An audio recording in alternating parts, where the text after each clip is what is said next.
దేవుడు అంటే నీకు ఇష్టం, కరెక్టే. దేవుడి కోసం నువ్వు అర్పించుకున్నావా? దేవుడి కోసం నీ శరీరాన్ని ఇచ్చేసావా? దేవుడి కోసం నీ మనసుని ఇచ్చేసావా? దేవుడి కోసం నీ బ్రతుకుని ఇచ్చేసావా? దేవుడి కోసం నీలో ఉన్న బలహీనతలన్నీ విడిచిపెట్టేసావా? దేవుడి కోసం లోకాశలన్నీ విడిచిపెట్టేసావా? ఇవన్నీ విడిచిపెట్టలేనప్పుడు దేవుడు అంటే నీకు ఇష్టం కాదు.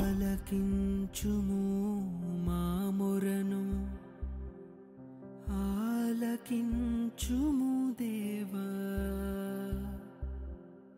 చెవియొక్కుము మా ప్రార్థనకు, ఒక మాట సెలవిమ్ము దేవా.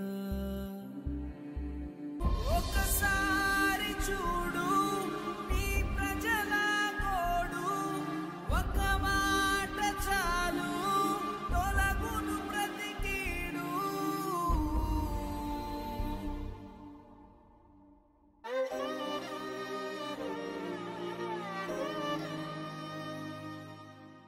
కరుణించు, కృప చూపు,